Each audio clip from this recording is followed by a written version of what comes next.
Hello అండి అందరికీ. నేను ఈరోజు హెయిర్ ఆయిల్ ప్రిపేర్ చేసుకుంటున్నాను. నేను ఏ మంత్ ఆయిల్ ఆ మంతే ప్రిపేర్ చేసుకుంటా అండి. నాకు హెయిర్ ఆయిల్‌లో యూజ్ చేసే ఇంగ్రీడియెంట్స్ కూడా ఇంట్లోనే దొరుకుతాయండి నాకు గార్డెన్‌లో. సో, నేను అవే యూజ్ చేసి హెయిర్ ఆయిల్ అయితే ప్రిపేర్ చేసుకుంటాను. ఒక 60 రూపీస్ ఆయిల్ డబ్బా తీసుకొని అందులో కొంచెం మెంతులు, లవంగాలు, సొరకాయ ముక్క, కలబంద, కరివేపాకు, మునగాకు, మందారాకు, మందార పువ్వు రేకులు, గుంటగరగడాకు ఇవి వేసి మిక్సీ పట్టి కూడా వేసి నూనెలో మరగబెట్టుకోవచ్చు.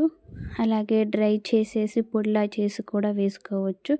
కాకపోతే నేను మాత్రం అన్నీ ఎప్పటికప్పుడు ఫ్రెష్‌గా అట్లా కట్ చేసేసి వేస్తానండి.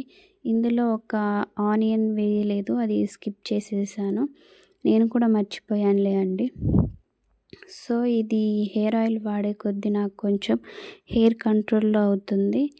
హెయిర్ ఆయిల్ యూస్ చేసిన తర్వాత హెయిర్ ఫాల్ తగ్గుతుంది అనేసి అనుకోవడం మన భ్రమ అండి. మనం తీసుకునే ఫుడ్‌లో ఉంటుంది ఏదైనా. ఒమేగా 3 ఫ్యాటీ అలాంటివి తీసుకుంటే మనకి బీట్రూట్ జ్యూసు, క్యారెట్టు ఇలాంటివి తీసుకుంటే మన హెయిర్ కొంచెం స్ట్రాంగ్‌గా ఉంటుంది. హెయిర్ ఆయిల్ అనేది మన హెయిర్ ఫాల్ కొంచెంలో కొంచెం తగ్గిస్తుంది అంతే. సో, ఇది వన్ డే అంతా ఆయిల్ పెట్టుకొని నెక్స్ట్ డే హెడ్ బాత్ చేసినా పర్లేదు.